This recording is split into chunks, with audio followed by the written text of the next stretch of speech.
Yes, well, it's worth talking about cannabis. I don't think I would be who I am if it weren't for cannabis. And it hasn't particularly affected my memory. I'm actually the most on a lifetime scale, the person most devoted to cannabis that I've ever known is myself. I mean, when I lived in Asia, I used to set my alarm for 2 a.m. to smoke because I couldn't go from midnight to 5. And, people thought I was bananas. In terms of its deleterious effect, I mean, I think it's pretty on a scale of the other major drugs of commerce, which would be alcohol, tobacco, and white sugar. I think it comes off as in the best position. I sort of think of it as, going back to this partnership model about mushrooms in Africa, that when that all dried up and those people were moved into the Middle East, and there had been previous waves of migration out of Africa that had established populations in Central Asia. This is why you have like Peking man and Java man. Those are earlier remnants of earlier migrations. Cannabis botanically originated north of the Himalayas on the plains of Central Asia. And I think it probably is the best substitute for mushrooms on the cultural level. It's interesting. See, it was early on. It's one of the oldest domesticated plants. It was early on associated with cordage and fiber. And it's strange that all the words that associate to narrative are also words about weaving. I mean, you weave a story, you unravel a yarn, you unthread a situation, you untangle a situation. The parallelism is very old in all European languages, this association between narrative and fiber, which means hemp.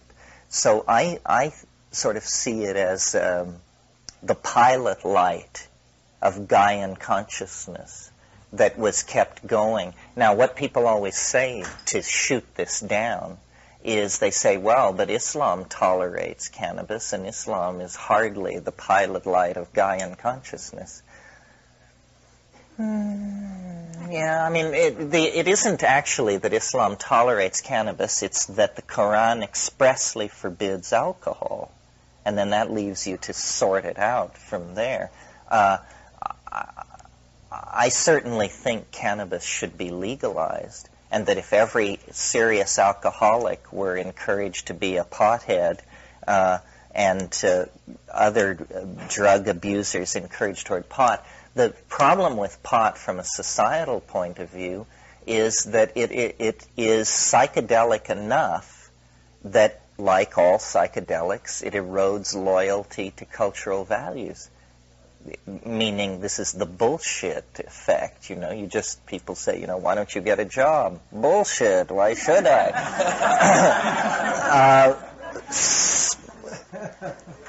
I don't see it implicated in violence. I mean, I think if anything, probably cannabis in ghettos is holding down violence as a drug, but probably promoting violence as an item of commerce, and that is because of chuckle-headed laws.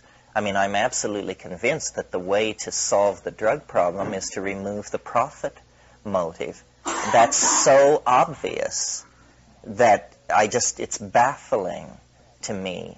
And society is so schizophrenic on this topic. I mean, the most dangerous drugs are alcohol and tobacco, both fully established in the engines of commerce.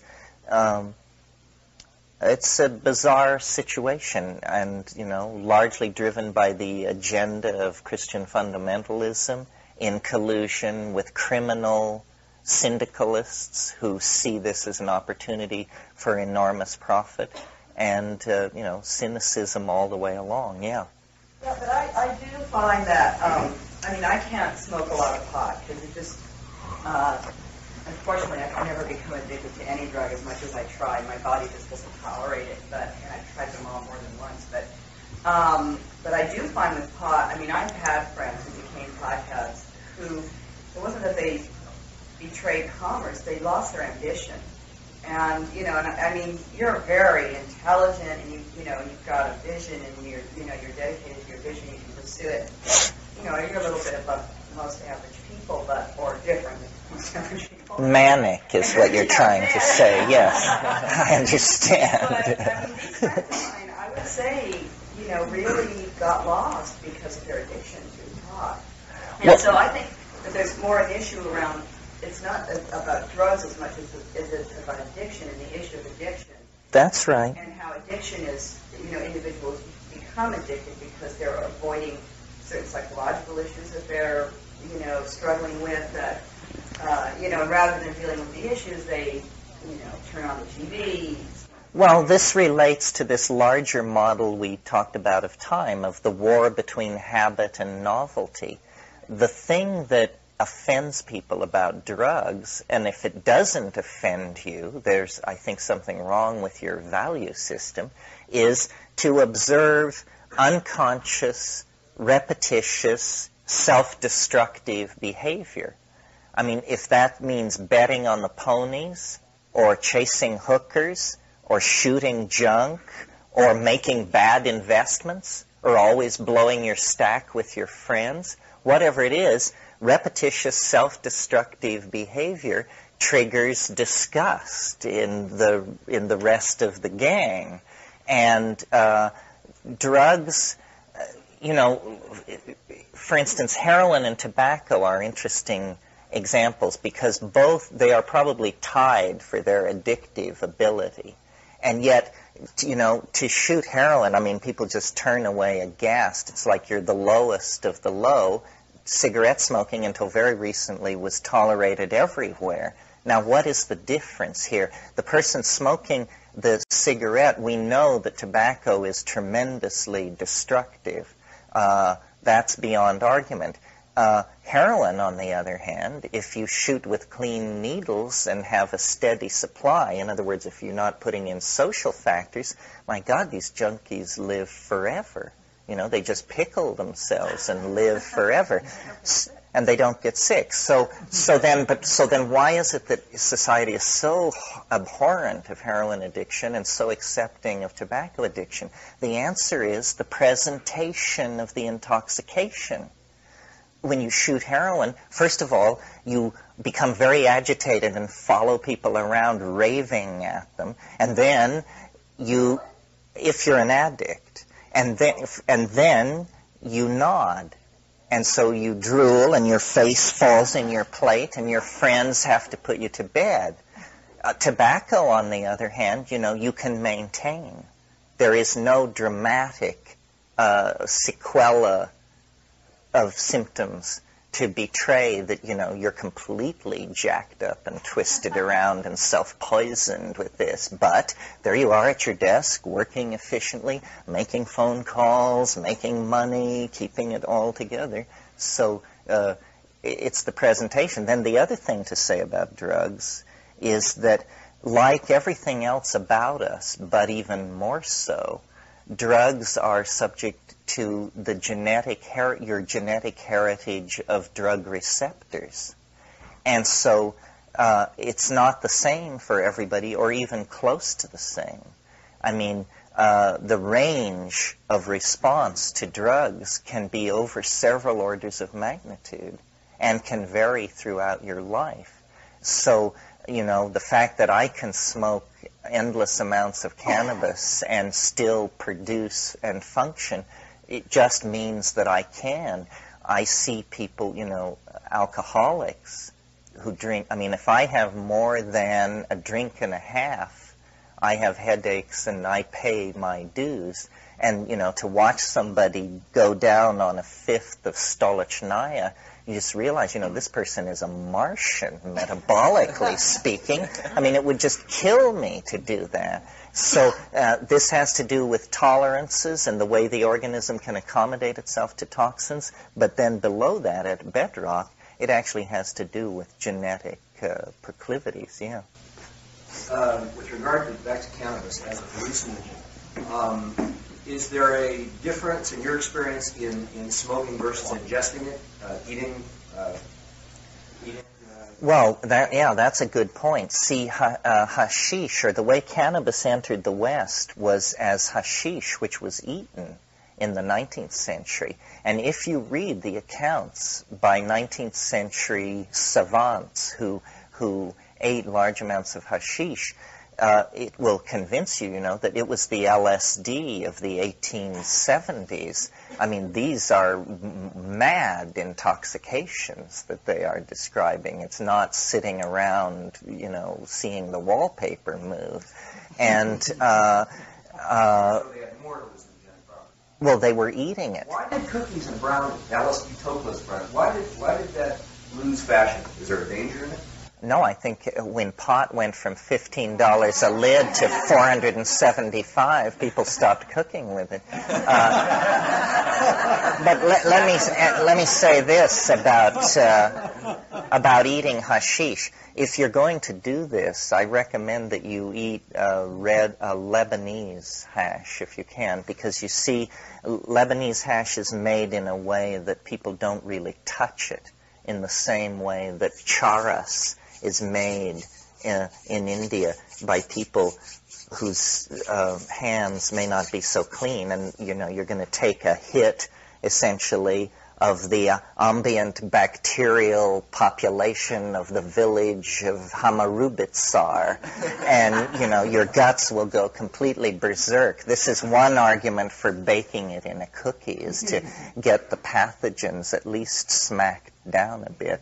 But if you've never read Fitzhugh Ludlow's book, The Hashish Eater, Confessions of a Hashish Eater, it's hilarious. I mean, here it is. It's 1852, and he's at Union College in Riverdale, New York. He's been invited to the dean's tea, and he's just taken this massive hit of cannabis jelly before arriving at the tea. And he says something like, when the umbrellas protruding from the Oriental umbrella stand turned into gargoyles, I knew that I must excuse myself, lest I run the risk of betraying my condition. Meaning, I'm too loaded, I've got to get out of here. Let me say one more thing about this. There's a wonderful book called Shaman Woman, Mainline Lady that is writings by women about drugs. And if you want to read something that just will make you roll on the floor with laughter, it's Louisa May Alcott's account of a picnic she and her friends went on with a doctor, somebody or other, and it's just the most insane thing. I mean, it's these incredibly pretentious Victorian femmes with this doctor by this river in the English countryside, and it's Lil and Nell and Dolly says, "Oh, doctor, we're so exhausted with canasta. Surely you have some new little divertissement that you can share with us." And he says, "Well, Dolly, I do have this little case of the best Moroccan hashish bonbons from Paris." And they say, "Oh," and then it's madness. I mean, it's just the most extraordinary thing. Yes. Does cannabis work on the brain neurochemically? Does it stop?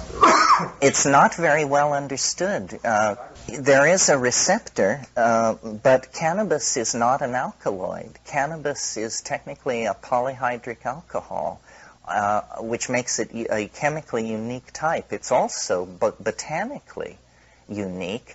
Cannabis, it's what's called a monotypic genus.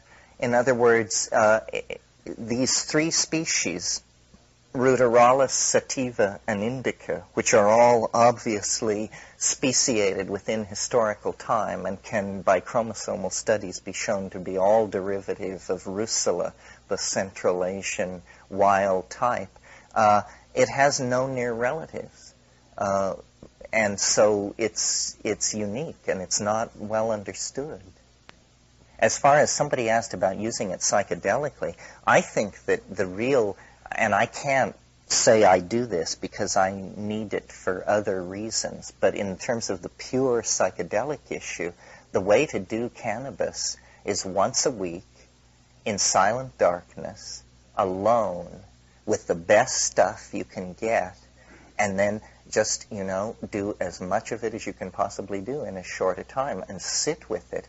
You will every single time be absolutely torn to pieces by it, I mean, it is just astonishing. The problem is that people get into it, myself included, for other reasons than that hallucinogenic flash. But that would really be the ideal way. And also it would prove you were a person of great rectitude and self-control if you could do that. Yeah.